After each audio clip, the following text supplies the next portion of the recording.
Admiral Zexthor's tendrils rippled with pride as he glided across the polished obsidian floor of the War Council chamber. Behind him, a holographic display of Earth rotated slowly, its blue-white sphere reflecting off the crystalline walls.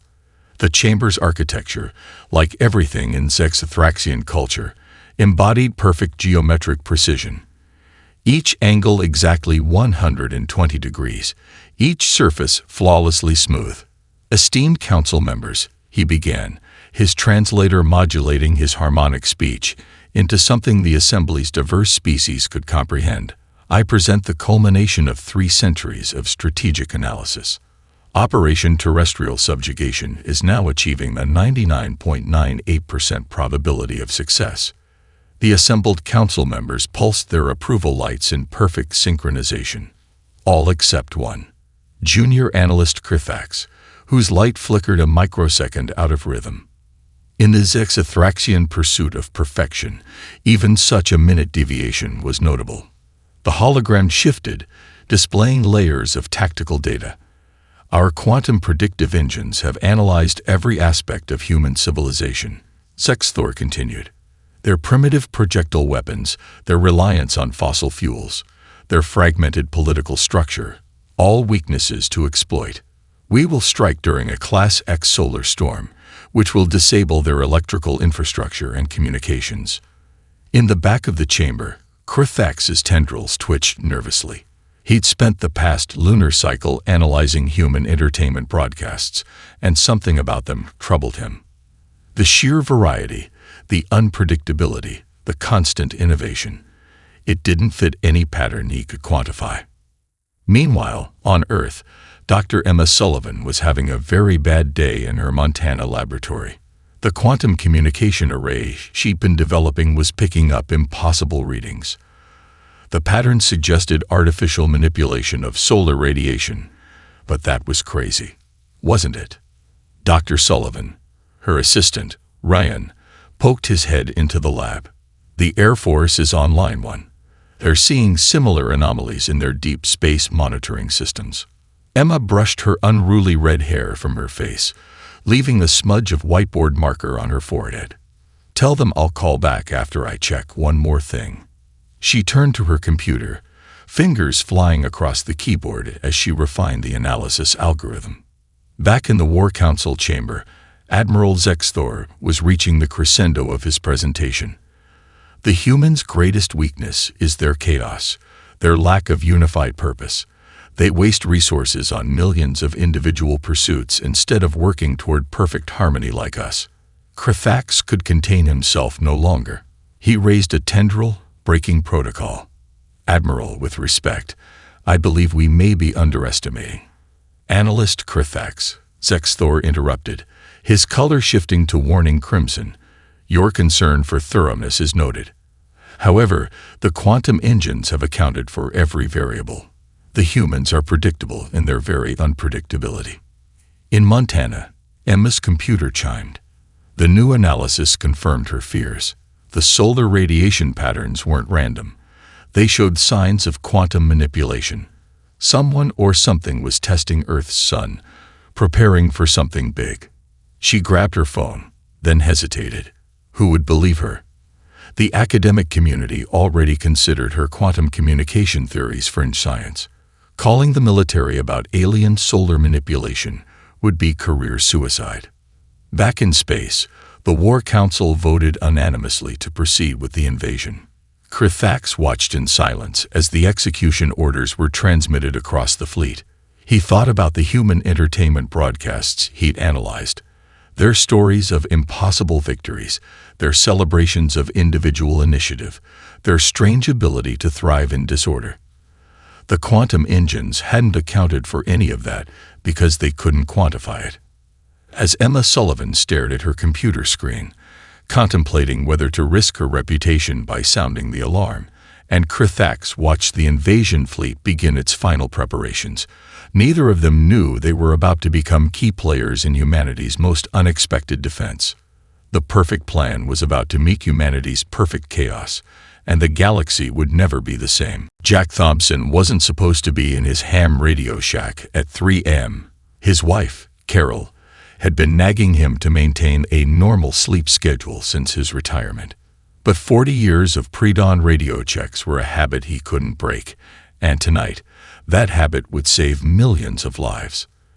The first sign that something was wrong came as a strange harmonics pattern cutting through the static. In his decades as an Air Force communications specialist, he'd never heard anything like it. The signal seemed to dance between frequencies in a way that shouldn't be possible. "Carol's gonna kill me for waking her up," he muttered, reaching for the landline.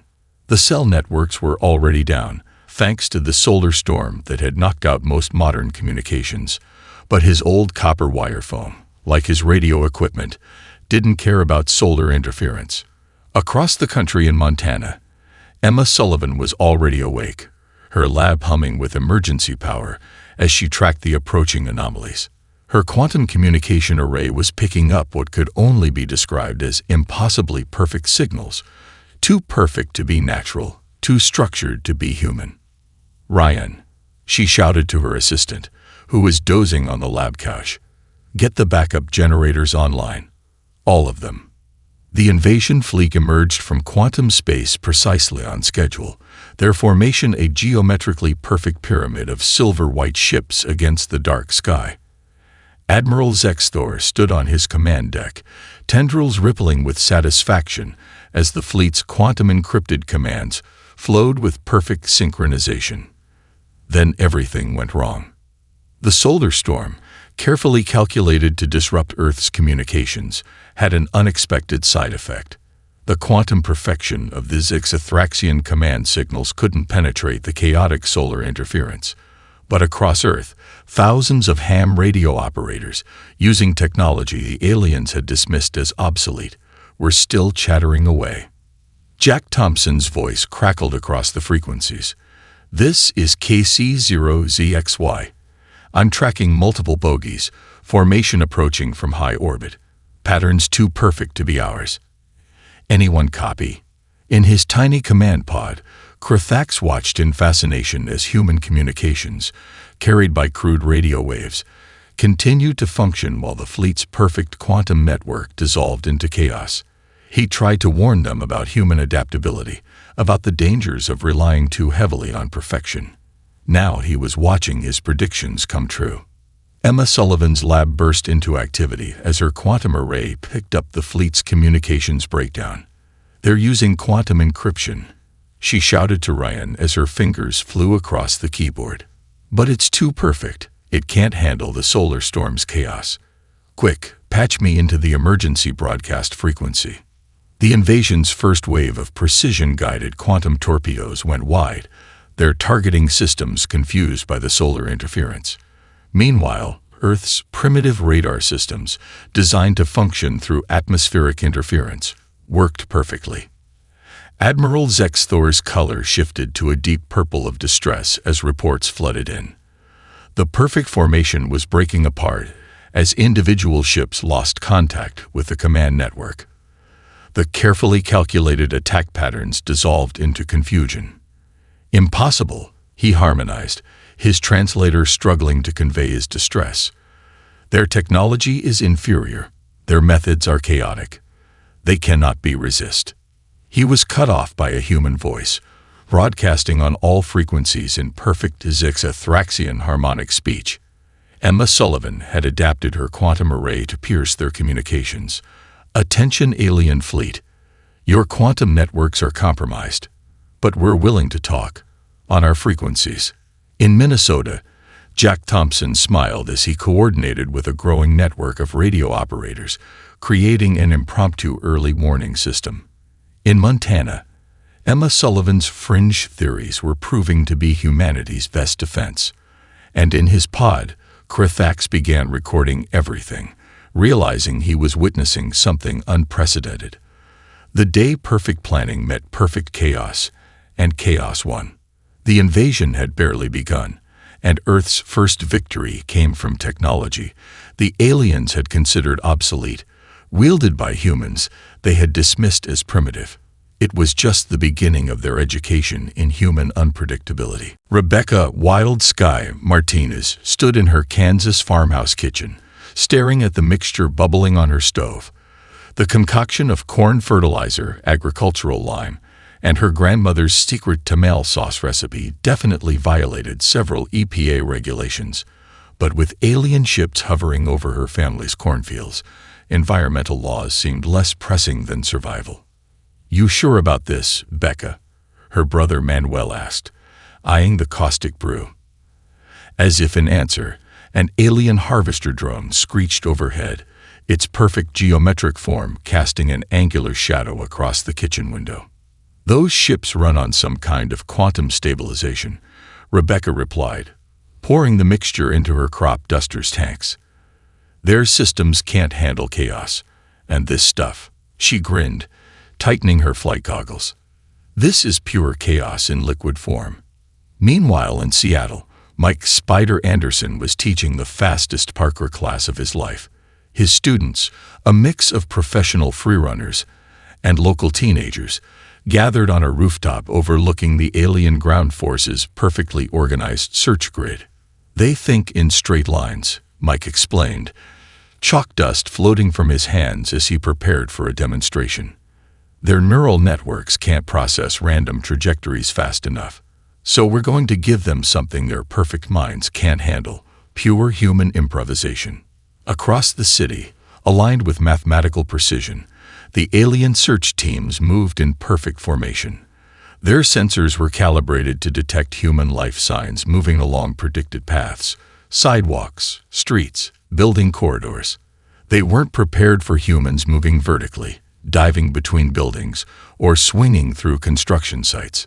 In his command pod, Krithax watched the tactical displays with growing fascination. The invasion forces were reporting simultaneous disruptions across the planet, each more bizarre than the last. In Texas, ranchers were using lassos to tangle the anti-gravity fields of scout drones. In Maine, fishing boats were wreaking havoc with repurposed nets and lobster traps, somehow intuiting the weak points in alien shield harmonics. Admiral Zex Thor's color shifted rapidly between shades of frustration as reports flooded in. How are they coordinating these attacks? There's no central command, no unified strategy. That's exactly the point, sir, Krithax ventured. They're not coordinating at all. Each group is improvising independently, creating a chaos our systems can't predict. In Kansas, Rebecca's crop duster roared to life. The ancient machine, held together with duct tape and prayers, shouldn't have been able to outmaneuver the sleek alien interceptors. But while their quantum engines required perfect conditions to operate, her piston engine was happy to run rough. She dove through the cornfields, her improvised chemical spray creating a cloud that played havoc with the alien ship's sensors. Their perfect formation broke apart as ships tried to compensate for the chaotic readings, crashing into each other or veering off course. Back in Seattle, Mike's Parker team was turning the city into a three-dimensional maze. They led alien ground forces on wild chases up construction sites and through abandoned buildings, using their knowledge of urban terrain to separate and confuse the invaders. The aliens' tactical computers crashed trying to predict movement patterns that followed no logical rules. "They're adapting," an alien commander transmitted. "The humans are learning our weaknesses too quickly." "No," Krithax corrected, watching the tactical displays. "They're not adapting to us. This is how they've always been. We just never understood it." By sunset, Rebecca had disabled an entire squadron of alien ships, her crop duster's tank finally running dry as she made an emergency landing in a cornfield. In Seattle, Mike's team had effectively shut down the alien ground operation, the invaders retreating to regroup and recalibrate their tactics. Similar reports poured in from around the globe. The aliens had expected to face organized military resistance. Instead, they were being defeated by farmers, athletes, fishermen, and countless other civilians, each group using their specialized knowledge in ways the quantum computers could never have predicted. The perfect invasion plan was unraveling, one chaotic human solution at a time. Dr. James "Gut Doc" Reynolds stared through his microscope at the alien blood sample, a puzzled frown creasing his forehead. The Zitexthraxian tissue, acquired from a crashed scout ship near his Portland research facility, was unlike anything he'd ever seen. Not because it was particularly advanced, but because it was too perfect. "Hey, Doc." His research assistant, Maria Torres, burst into the lab, clutching a tablet. "You need to see this. Remember that theory you had about their immune systems?" She pulled up footage from a battlefield in Oregon. Alien troops were collapsing, their biosuits malfunctioning after exposure to a local craft brewery's storage facility. "Their biology," James muttered, eyes widening. "It's too sterile. They've engineered out all the chaos, all the symbiotic relationships we evolved with." He grabbed his phone, fingers trembling as he dialed. "Get me Emma Sullivan in Montana. I think I've found their biggest weakness." In his command pod, Krathax was reviewing disturbing medical reports. Across Earth, invasion forces were experiencing unprecedented biological system failures. Their perfectly engineered immune systems, designed to repel all known pathogens, were paradoxically being overwhelmed by beneficial bacteria. "Impossible," Admiral Zexthor harmonized when Krathax presented his findings. "Their microbial life forms are primitive, unstructured. Our biosuits are perfect." "That's exactly the problem, sir," Krathax replied, his color rippling with excitement. "We engineered our biology for perfection, eliminating all bacterial life. But humans, they've evolved alongside their microbes. They're walking ecosystems." In Portland's industrial district, James had turned the local Kombucha brewery into an impromptu resistance headquarters.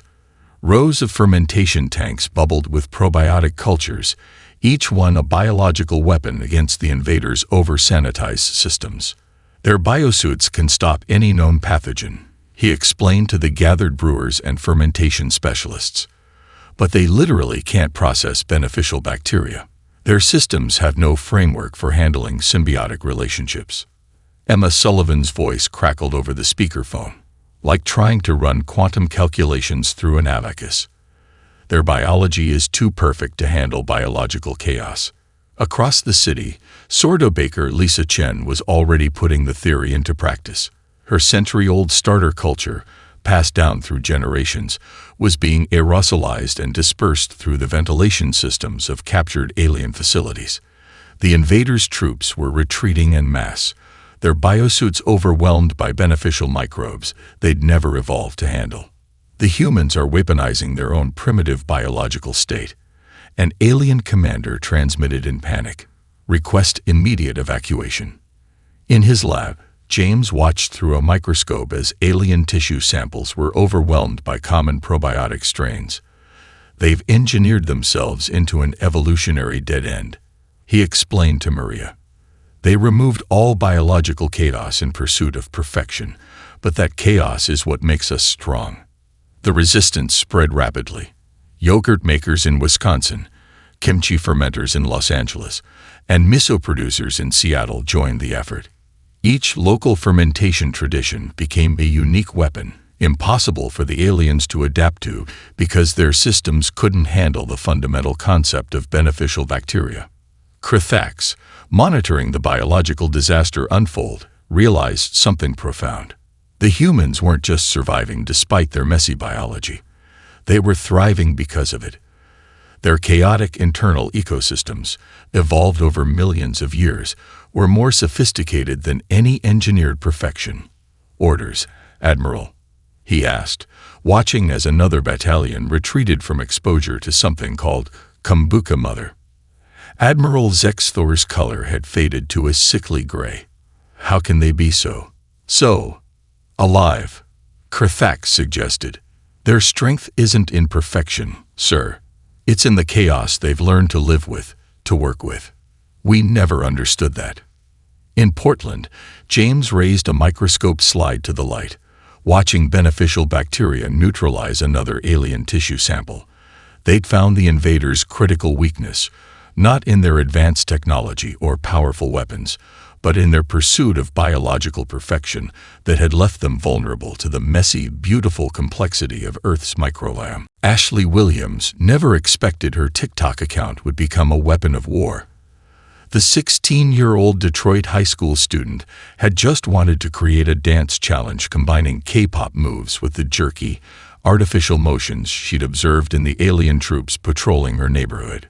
She called it the invasion interpolation. You're telling me this teenager's dance video crashed an entire alien neural network? David Memetic Rodriguez, former advertising executive turned resistance strategist, stared at his laptop screen in disbelief.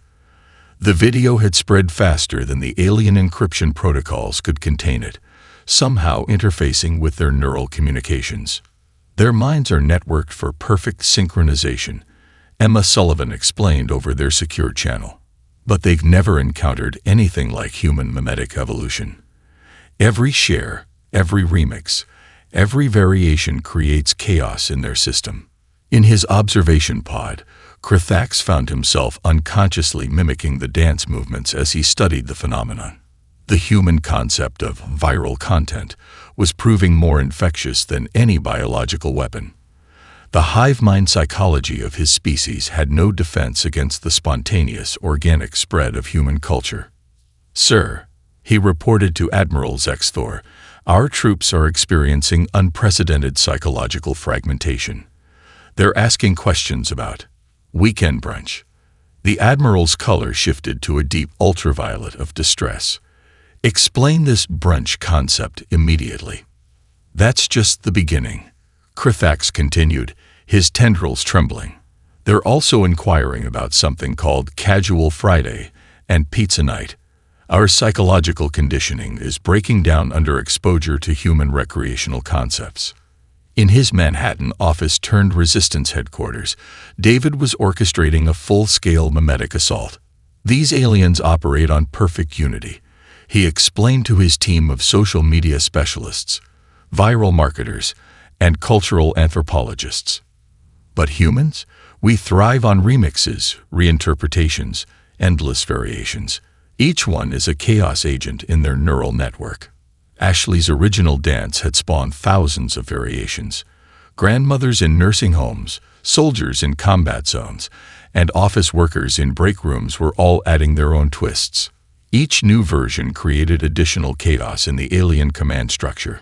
"Their neural networks can't process the concept of individual expression," Emma added during their strategy session. "Every meme, every trend, every viral moment is like a cognitive bomb in their collective consciousness." The aliens' attempts to counter the cultural invasion only made things worse. Their perfectly constructed counter-propaganda was immediately turned into memes by human internet users. Their attempts to understand human humor resulted in catastrophic logic failures in their AI systems. "They're trying to decode something called shitposting," Krithax reported, his voice harmonics wavering with confusion. "The quantum computers are experiencing cascading failures trying to find the logical patterns." In Detroit, Ashley was teaching a group of alien defectors the original invasion interpolation dance.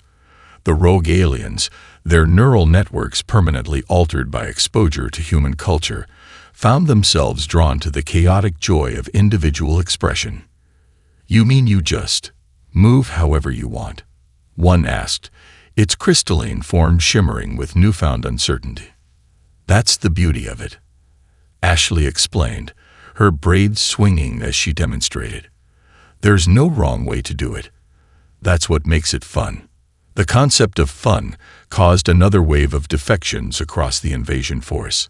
Alien troops, exposed to everything from cat videos to street art, began questioning their society's pursuit of perfect order. David watched the cultural chaos spread across alien communication channels with satisfaction. "They wanted to understand humanity enough to conquer us," he mused, scrolling through reports of aliens attending rock concerts and food festivals. "Instead, they're learning why our chaos is unconquerable." In his pod, Krithax finished his report to an increasingly distressed Admiral Zexthor. "Sir, we can't stop it. Their culture, it evolves too fast, spreads too organically. We built our defenses against weapons of mass destruction, not weapons of mass distraction. The invasion force that had expected to find a primitive, disorganized species was instead discovering that human chaos wasn't a weakness, it was an art form, one that was proving fatally attractive to their own perfectly ordered minds. Kate's Cyclone Anderson gunned her storm-chasing vehicle across the Oklahoma prairie, her modified Doppler radar painting an impossible picture. The approaching supercell wasn't natural. Its perfect spiral structure screamed alien intervention. But after 20 years of chasing tornadoes, she knew something the aliens didn't. Earth's weather didn't do perfect. "You seeing this, weathered?" She radioed to her colleague in Colorado. "Reading you, Cyclone," Tom Hayes responded from his mountain weather station. "They're trying to weaponize our weather patterns. Problem is, they don't understand chaos theory worth a damn. The alien weather control satellites had been deployed 12 hours ago, their quantum computers calculating supposedly perfect storm patterns to disable human resistance. What they hadn't counted on was a planet's worth of meteorologists who had spent their careers studying weather's inherent chaos. In his command pod, Krithax watched in fascination as the carefully engineered storm systems went haywire. "Admiral," he reported, "the humans are somehow using our weather manipulation against us. They're surfing the chaos." Admiral Zexthor's color shifted to a frustrated crimson. "Impossible. Our quantum computers calculated these weather patterns to 12 decimal places." "That's the problem, sir," Krithax explained, reviewing footage of human storm chasers deliberately driving into manipulated weather systems. "Earth's weather operates on chaos theory. The more perfectly we try to control it, the more violently it destabilizes." Kate's vehicle crested a hill, giving her a perfect view of the alien-engineered supercell. Its unnaturally perfect structure was already breaking down, the competing forces of natural chaos tearing apart the artificial pattern. She keyed her radio, broadcasting on all frequencies. "Listen up, Storm Team. They're trying to create a perfect storm, but perfect storms don't exist. Natural chaos is about to tear their system apart. Let's help it along." Across Tornado Alley, a network of storm chasers, weather scientists, and local weather enthusiasts sprang into action. They'd spent careers learning how small changes could cascade into massive weather effects. Now they were using that knowledge to turn the aliens' weather weapons back on themselves. In Colorado, Tom "Weathered" Hayes coordinated with his team of extreme sports athletes.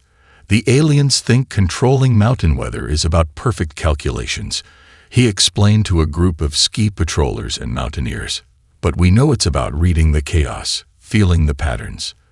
The alien weather satellites continued their attempt to impose perfect weather patterns, but each attempt was met with increasingly catastrophic failure. In Oklahoma, Kate's team used their knowledge of thermal updrafts to shred an artificial tornado. In Colorado, Tom's mountaineers exploited shifting wind patterns to create avalanches that specifically targeted alien ground forces. "Their quantum computers are crashing," Emma Sullivan reported over the emergency channel. "They can't handle the computational load of trying to predict chaos theory in real time." Krithax's tactical display was a mess of failed weather control attempts. The human weather experts weren't fighting the alien technology. They were working with Earth's natural chaos, using their experience to nudge already unstable systems in just the right ways. "It's like they've evolved to thrive in chaos," he marveled, watching Kate's storm-chasing team deliberately drive through a collapsing artificial storm system, gathering data that would help predict the next failure. Tom's voice crackled over the emergency frequency. "Hey Cyclone, you remember that time in 19 when we rode out that F4 in Kansas?" "Sure do, Weathered," Kate replied, her vehicle bouncing over rough terrain as she pursued another failing alien storm. "Looks like these folks need the same lesson Mother Nature taught us. You don't control the weather, you dance with it." The alien weather control system, designed to create perfect storms, instead became a perfect demonstration of chaos theory in action. Each attempt to impose order on Earth's atmosphere only created more unpredictable results, turning the planet's natural weather patterns into an inadvertent but highly effective defense system. As their weather weapons backfired spectacularly, the invasion force was learning another harsh lesson. On Earth, even the sky refused to obey perfect mathematical orders. Lucy Overload Martinez hadn't planned on becoming humanity's digital defense specialist. Before the invasion, she'd been a tech support worker who spent her free time explaining to elderly customers that their computer wasn't broken. They'd just accidentally enabled caps lock. Now she was staring at her monitor, watching alien AI systems have the digital equivalent of an existential crisis. They're trying to analyze human social media trends to predict our behavior, she explained to Emma Sullivan over their secure channel. But their quantum computers can't handle the sheer absurdity of our internet. Emma's voice crackled with excitement. Their systems are too perfect. They're trying to find logical patterns in cat videos and memes. In his increasingly chaotic command pod, Krathax watched in fascination as the invasion force's strategic AI attempted to process the human internet. The quantum computers, designed to analyze military strategies and predict resistance movements, were instead drowning in an ocean of seemingly meaningless data. "Sir," he reported to Admiral Zexthor, "our intelligence systems are detecting millions of simultaneous human communications about something called gender reveal parties gone wrong compilations." The Admiral's color shifted to a confused purple. "Is this some kind of military code?" "No, sir," Krathax replied, his tendrils twitching as he reviewed the data. "They just share these things for fun. Our AI can't determine the strategic significance because there isn't any." Lucy had assembled a team of social media managers, content creators, and professional trolls in her makeshift command center, formerly a Silicon Valley startup's break room, complete with a forgotten ping-pong table. "The aliens are trying to understand human communication patterns," she explained. "Let's give them something to analyze." Her team launched Operation Information Tsunami. Thousands of coordinated posts about clearly fictional events, mixed with real resistance activities. Viral trends that seemed meaningful but led nowhere. Endless debates about whether hot dogs were sandwiches. "The beauty of it," Lucy told Emma during their nightly strategy session, "is that this is exactly how our internet normally behaves. We're not even having to make stuff up. We're just amplifying our natural digital chaos." The alien AI systems, programmed to find perfect patterns and predict human behavior, began experiencing cascading failures. They couldn't distinguish between actual resistance communications and humans arguing about pineapple on pizza. Every attempt to filter the data only led to more confusion. "Their neural networks are literally getting memed to death," David Memetic Rodriguez reported from his New York headquarters. "They're trying to build psychological profiles based on TikTok trends." Krathax watched as another analysis system crashed trying to determine the military significance of something called Rickrolling. The invasion force's perfect digital infrastructure, designed to process organized military resistance, was being overwhelmed by the chaotic creativity of human online culture. The humans aren't just resistant to psychological warfare, he realized. Their minds have evolved to thrive in an environment of constant informational chaos. Lucy's team escalated their digital assault. They created viral trends about the invasion itself, turning alien tactical failures into memes that spread faster than the invasion force's censorship algorithms could contain. The more the aliens tried to control the flow of information, the more it slipped through their perfect digital fingers. "Look at this," Lucy called to her team, pointing at her monitor. "Their AI is trying to analyze the strategic significance of keyboard cat." Emma's laughter crackled over the comm system. They wanted to understand human culture. Well, they're getting it. All at once, unfiltered, with no context. The invasion force's command and control systems, built on principles of perfect order and logical progression, were drowning in a sea of human digital chaos. Each attempt to impose order on the data only created more confusion, More noise, more delightful absurdity. As another alien analysis system crashed trying to categorize the various types of chonky cats, Krithax realized a fundamental truth. The humans hadn't developed advanced information warfare systems because their entire digital culture was already the perfect defense against rigid logical thinking. The perfect invasion plan had finally met its match in humanity's gloriously chaotic internet. Admiral Zexthor's command center, once a monument to geometric perfection, had descended into beautiful chaos. Holographic displays flickered with thousands of human cultural transmissions, each one a fresh assault on the invasion force's collective sanity. His own tendrils had begun moving in unpredictable patterns. He caught himself almost tapping along to something called viral dance challenges. "Sir," Krithax reported, his color shifting between fascination and amusement, "half our remaining forces are requesting asylum on Earth. They're citing various reasons, including need to finish watching this Netflix series, discovered pizza, and learned about weekends." The Admiral's crystalline form dimmed. "In 10,000 years of conquest, we've never. How do I explain this to the High Command?"